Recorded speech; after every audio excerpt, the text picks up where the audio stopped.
Have you ever noticed how, no matter how hard you try, no matter how many affirmations you repeat, no matter how many vision boards you create, there's this invisible wall between you and the life you want? You tell yourself, I'm abundant, I'm worthy, I'm loved. But deep down, somewhere in the background of your mind, another voice whispers, not really, not you. And that voice, though often ignored, is far more powerful than any affirmation you say in front of the mirror. That voice of unworthiness is what silently keeps so many people stuck. Now let me ask you something. How many times in your life have you held back from pursuing an opportunity because you didn't feel ready enough, good enough, smart enough, young enough, or old enough? How many times did you talk yourself out of action before the world even had a chance to respond to you? That's what unworthiness does. It convinces us that our future can't possibly hold something greater because we haven't earned it, or worse, because we simply don't deserve it. But here's the truth that most people overlook. The universe doesn't respond to what you say you want. It responds to who you are being. And if you are being someone who feels unworthy, undeserving, and incomplete, then your future will always reflect that back to you. That's why so many people feel stuck. They are consciously trying to build a new life with affirmations and goals, while unconsciously living out old programs of lack, limitation, and self-doubt. So how do we break free? How do we stop living as victims of our past and start stepping into creators of our future? The answer is not about faking it or forcing yourself to believe something you don't feel. It's about a process. A daily process of showing up for yourself until your body and your mind align with the truth of who you really are. I'll never forget observing a group of people during a sunrise walking meditation on a beach in Cancun. The sky was painted with gold, and the ocean reflected the light in ways that made it look alive. As I looked around, I saw tears streaming down people's faces, not from sadness but from joy. Nobody was giving them anything. Nobody was saying the right words to them. They were generating that joy from within themselves. And do you know what's so powerful about that? The body doesn't know the difference between joy that comes from an external event and joy that comes from within. In that moment, those people weren't just hoping for a better life. They were living it. They were embodying the state of worthiness, the state of abundance, the state of love. And when you embody it, the universe reflects it back to you. This is the essence of transformation. It's not about begging the universe for something different.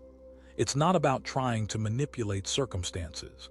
It's about changing your inner state so profoundly that your outer world has no choice but to catch up. But let's be real for a second. This isn't easy. If it were, everybody would already be living their dream life. The challenge comes from the fact that we are addicted to our old emotions. Think about it. You've rehearsed feelings of unworthiness so many times that they've become second nature. They've wired themselves into your brain as beliefs. And unless you interrupt that pattern and replace it with something new, you'll keep returning to that familiar feeling of being not enough. That's why change requires more than a single breakthrough moment.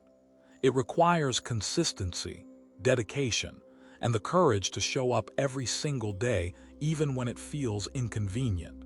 How many times have you said to yourself, I don't have time to meditate today. I'm too tired. I'll start tomorrow. That's the voice of the old self. That's the program of unworthiness disguising itself as practicality. But here's the catch. Every time you overcome that voice and show up for yourself anyway, you're training your body to serve your future instead of your past. And with enough repetitions, you reach a tipping point where you genuinely feel worthy. Not because someone told you so, not because circumstances proved it to you, but because you lived it long enough to believe it. Worthiness is not entitlement. It's not arrogance. It's not walking around demanding that the universe hand you everything you want. True worthiness is quiet. It's powerful. It's walking with the energy of someone who knows they belong. Someone who knows their future is already written in the field of possibility, and someone who is willing to meet that future halfway. So let's break it down. If you want to change your life, there are 3 things you must do consistently. First, you must become aware of the subconscious beliefs of unworthiness that run your life. Second, you must replace them with the emotions of your desired future: love, gratitude, abundance, before that future arrives. And third, you must practice this daily until it becomes second nature. This is how thought and emotion align to create a new reality. Let me give you a simple example. Imagine someone who has struggled with loneliness their entire life. Deep down, they believe they are not lovable. Consciously, they affirm every day, "I attract love into my life." But their body doesn't believe it. Their body remembers heartbreak, rejection, and isolation. And so, every time they say, "I am loved," the body whispers back, "No, you're not." What happens then? The affirmation never makes it past the brainstem. It never becomes a lived reality. But the moment that same person sits down, breathes deeply, and generates the feeling of love from within, without needing anyone to provide it, suddenly the affirmation is no longer empty words. It becomes truth. Their body begins to believe it. And when the body believes, the outer world shifts to match. Now, let's talk about meditation. I know you've probably heard 1,000 times that meditation changes your life. But let me explain why. When you meditate properly, you're not just sitting still. You are entering a state where your brain and heart become coherent. Your frequency rises. Your biology upgrades. And most importantly, you step out of the familiar emotions of your past and into the possibility of your future. People often tell me, "I don't have an hour to meditate." But think about this. If that 1 hour allows you to stop rehearsing your old limitations and start living your new future, isn't that the most productive hour of your day? Of course, the hardest part is making time for it.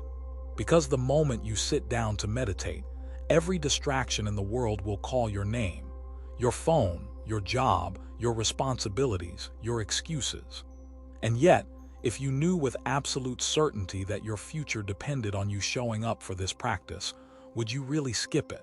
Would you really trade your dream life for another scroll through TikTok?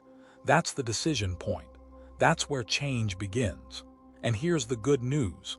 When you do this work consistently, the changes in your life are not subtle. They are measurable. People report less pain, better sleep, more energy, improved health markers, and emotional stability. Why? Because they stopped living as prisoners of their old self and started living as creators of their new one. Think about it like this. Every time you rehearse your future, whether it's imagining yourself healthy, wealthy, or in love, you are firing and wiring new circuits in your brain. You're training your body to feel that reality before it happens. And when you sustain that state long enough, your body no longer waits for evidence. It becomes the evidence. That's when synchronicities begin. That's when life starts arranging itself in ways that feel mysterious, magical, and yet completely natural. But remember, the moment you fall back into unworthiness, you're not believing in your future anymore. You're believing in your past. That's why this is not a one-time practice. This is a lifestyle. You are either rehearsing your past or rehearsing your future. Which one are you choosing right now? Let me wrap this up with a challenge. Tonight, before you go to bed, instead of replaying the worries of your day, ask yourself, what would it feel like if my biggest problem no longer existed? Don't try to figure out how it will disappear. That's not your job. Your only job is to generate the emotion of already living in the solution. Feel it so deeply that your body believes it's real. Because when your body believes, your life follows. This is the real secret to creation. It's not about hustling harder, forcing outcomes, or waiting for the right conditions. It's about becoming someone who already lives in the state of worthiness. The universe responds to that. The universe always mirrors who you are being. So if you want to change your future, don't start with the outside world. Start with you. And if you remember nothing else from this conversation, remember this. The moment you feel worthy, the universe has no choice but to prove you right.